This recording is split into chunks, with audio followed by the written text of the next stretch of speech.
டேய், ஹே லூசு, நீ எங்க இங்க? அத நான் கேட்கணும். தனியா நீங்க என்ன பண்ற? ரவி உன் கூட வந்திருக்கானா? ஆமா, இங்கதான் இருந்தான். இப்ப எங்க? இப்ப வெளியே போயிருக்கான். பைக் இங்க தானே இருக்கு. என் பைக்ல போயிருக்கான். அவன் பைக் இங்க இருக்கும்போது உன் பைக்ல அவன் ஏன் போகணும்? அது அவன் பைக்ல வந்து பெட்ரோல் ஃபுல்லா இருந்ததுல, எடுத்துட்டு போனா காலி ஆயிடும். என் பைக்ல பெட்ரோல் கம்மியா தான் இருந்தது, அதனால எடுத்துட்டு போயிருக்கேன். என்னடா ஒளர்ற? ஒளர்றேன்னு தெரியுதுல, அப்புறம் ஏன் நீ இவ்ளோ கேள்வி கேக்குற? அவன் என்ன பார்க்க வரும்போது உன்னை விட்டுட்டு தான் வருவான். அவன் என்ன பார்க்கவும் வரல. நம்ம 2 பேரும் இங்க தான் இருக்கோம். அப்ப அவன் யாரை பார்க்க போயிருக்கான்? எதுக்கு இப்படி இவ்ளோ கேள்வி கேக்குற? இப்ப நான் எந்த கேள்விக்கு பதில் சொல்லணும்? ரவி இப்ப எங்க இருக்கான் அதை மட்டும் சொல்லு. நீ ஏன் ஃபோன் பண்ணி கேளு.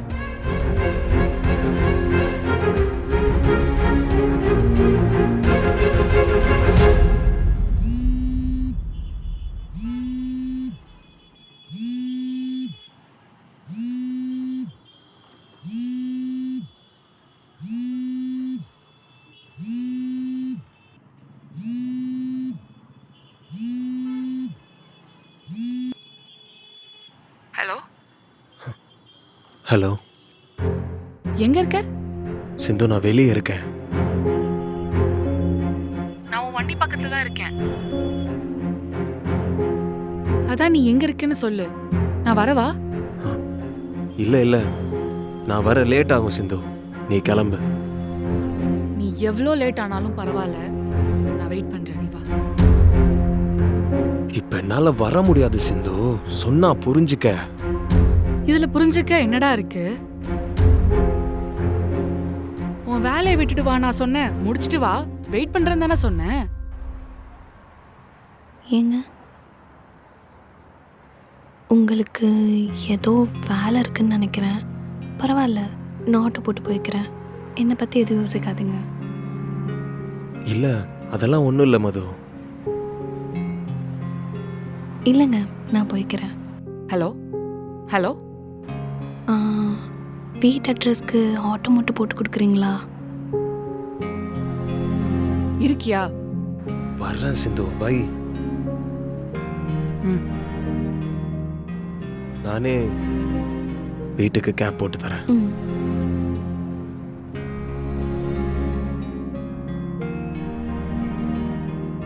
டேய், வண்டியில போனான்னு சொன்னேன், நடந்து வரான். நான் தான் சொன்னேன்ல, வண்டியில பெட்ரோல் கம்மியா இருந்ததுன்னு. அதான் எங்கன்னா நின்றுருக்கோம், அப்படியே ஓரமா விட்டுட்டு நடந்து வரான்.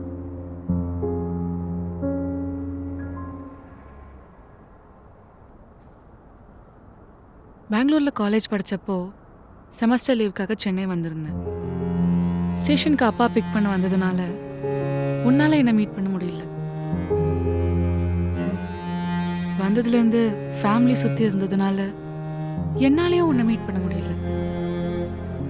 கிளம்புறப்ப ஒரு 1 hour மட்டும் தான் உன் கூட டைம் ஸ்பெண்ட் பண்ணேன்.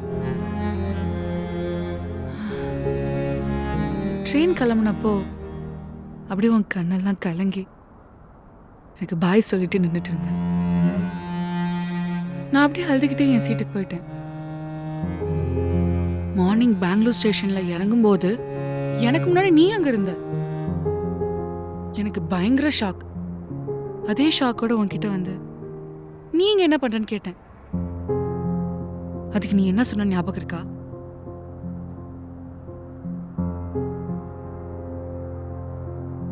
நீ அழுதுட்டே போனியா? மனசு கேட்கல. கடைசியா உன்னை நான் பார்த்த ஞாபகம் நீ சிரிச்சதா தான் இருக்கணும், அதான் உன் சிரிப்பை பார்த்துட்டு போலான்னு வந்தேன்னு சொன்னேன். ஆனா அந்த ரவி எங்க போனானே தெரியல. இதே அந்த ரவியா இருந்திருந்தா எவ்வளோ பெரிய வேலையா இருந்தாலும் அதை விட்டுட்டு வந்திருப்பானே தவிர நான் வர லேட் ஆகும் நீ கிளம்புன்னு சொல்லியிருக்க மாட்டான். ஆக்சுவலி இதை பேச நான் இவ்வளோ நேரம் வெயிட் பண்ணல. என்னை பார்த்து சின்ன எக்ஸைட்மெண்ட் கூட ஆகாம 100 மீட்டர் சைலண்டா நடந்து வந்தல்ல, அந்த சைலன்ஸ் தான் என்ன பேச வச்சது. மாறிட்ட ரவி.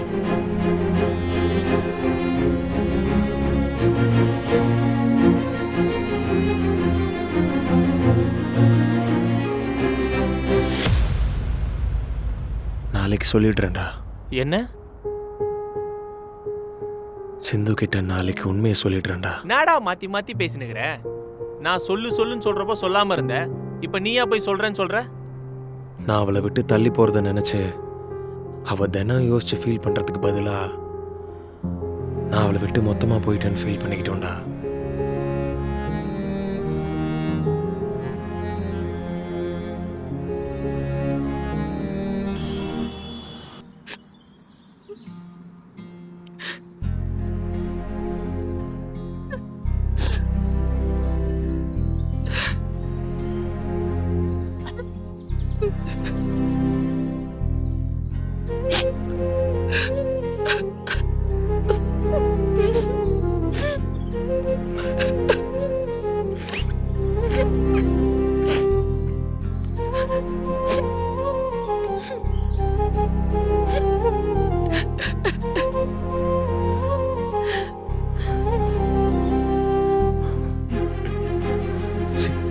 சிந்து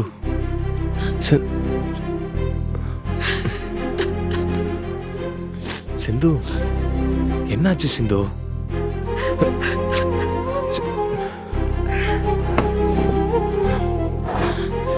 இங்க பாரு சிந்து. தீபா பாய் ஃப்ரெண்ட் அவளை ஏமாத்திட்டான். சரி, அதுக்கு நீயே அழுற? எப்படி இந்த பசங்களாம் அசால்ட்டா ஒரு பொண்ணை தூக்கி போட முடியுது? அவங்களுக்கும் வலிக்கும்ல, கொஞ்சம் கூட யோசிக்க மாட்டாங்களா?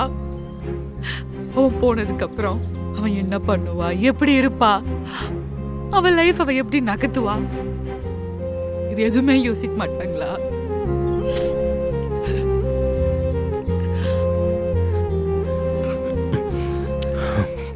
தீபா எப்படி இருக்கா? ஓகேவா? அவளை என்ன சொல்லி கன்சல்ட் பண்ணதுனே தெரியல. நைட் தான் அவளை எங்கேயாவது கூட்டிட்டு போகணும்.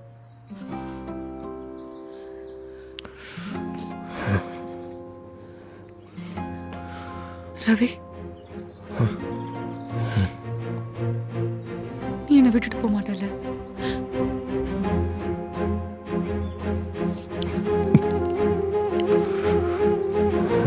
அவன் விட்டுட்டு போனது தாங்குற அளவுக்கு அது தீபாக்கு தெம்பு இருந்தது. ஆனா நீ விட்டுட்டு போனா செத்துருவ ரவி.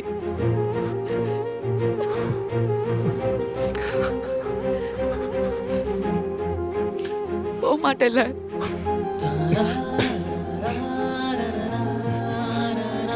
போக மாட்டேன்.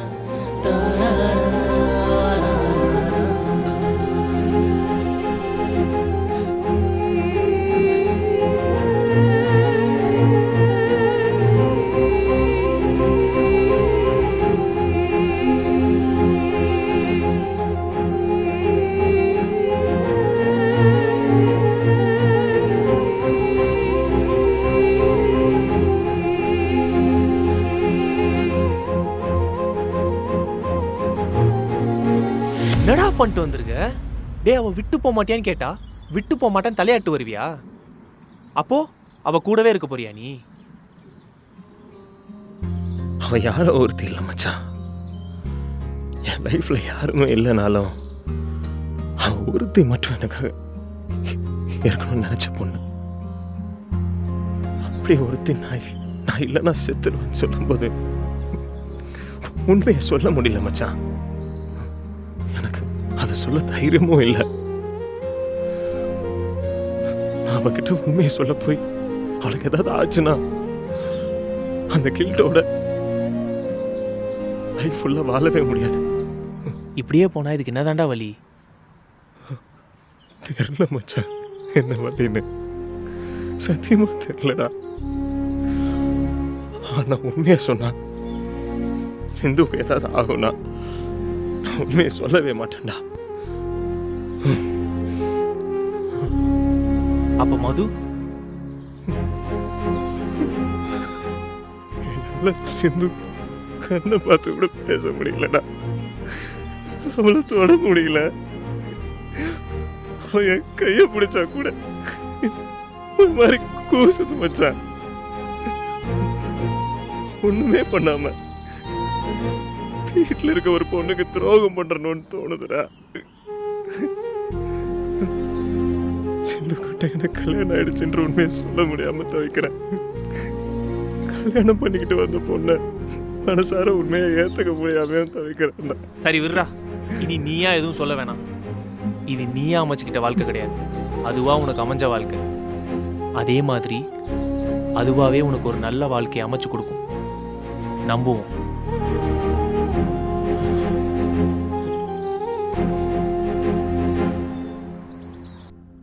எப்படின்னு கேட்குறியா? அது பெரிய கதை. அதை பற்றி பேசினா இன்னைக்கு நாளே போதாது. பா, என் லைஃப்லே மறக்க முடியாத நாள் அதுதான்.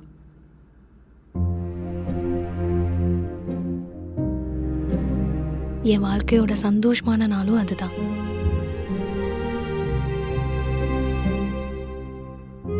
என்னை கல்யாணம் பண்ணிக்க போகிற மாப்பிள்ளை ஓடிட்டாரு. அப்பாவுக்கு ஹார்ட் அட்டாக். ஊரே என்னை நடத்திக்கிட்டவன்னு சொல்லிச்சு. ஆனால் அவ்வளோ வலி இருந்தாலும் அதில் இருந்த ஒரே ஆறுதல் ரவி. அவர் இங்கே இல்லை, அதான் பேர் சொல்லி கூப்பிடுறேன், தப்பா எடுத்துக்காத. என்னை கல்யாணம் பண்ணிக்கணும்னு எல்லாரும் சொல்லும்போது அவர் மனசில் என்ன ஓடுச்சுன்னு எனக்கு தெரில. அவருக்கு என்ன பிடிக்குமான்னு கூட தெரில. ஆனா மொத்த குடும்பமும் அவர் காலில் விழுந்து கட்டிக்கன்னு சொல்லி கேட்கும்போது அவரால் என்ன பண்ண முடியும்? கட்டிக்கிட்டாரு. ஆனா அவர் சந்தோஷமா இருக்காருன்னு கூட தெரியல பூஜி. அவர் சிரிச்ச செம்மையா இருக்கும் தெரியுமா? நான் வந்த நாள்ல இருந்து அவர் சிரிச்சு பார்த்ததே இல்லை. ஒருவேளை நான் இல்லைன்னா அவர் வாழ்க்கை நல்லா போயிருக்குமோன்னு எனக்கு தினமும் தோணும். எனக்கு ஒரே ஒரு ஆசை தான் பூஜி, அவர் நல்லா இருக்கணும். அவர் ஆசைப்பட்டது எல்லாமே அவருக்கு கிடைக்கணும்.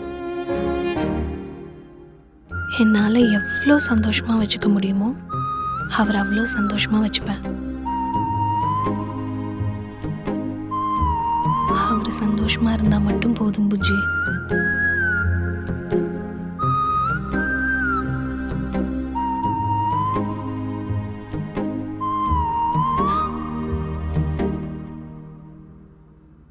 எப்போ வந்தீங்க?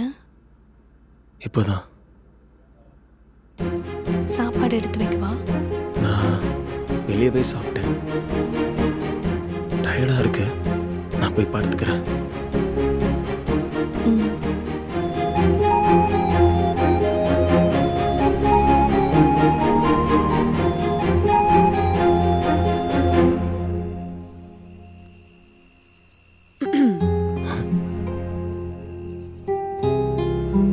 சிந்து, இங்க என்ன பண்ற? உன்னை மிஸ் பண்ணனா, அதான் பார்த்துட்டு போலான்னு வந்தேன். சிந்து, முதல்ல நீ கிளம்பு சிந்து. நீ என்ன மிஸ் பண்ணலையா? அதெல்லாம் அப்புறம் பேசிக்கலாம் சிந்து. நீ முதல்ல கிளம்பு சிந்து. நீ என்ன துரத்ததுல இருக்க? கட்டி பிடிச்சி முத்தா கூட போறேன். சிந்து ப்ளீஸ். சரி, முத்தா வேணாம், கட்டி மட்டும் பிடி, நான் போறேன்.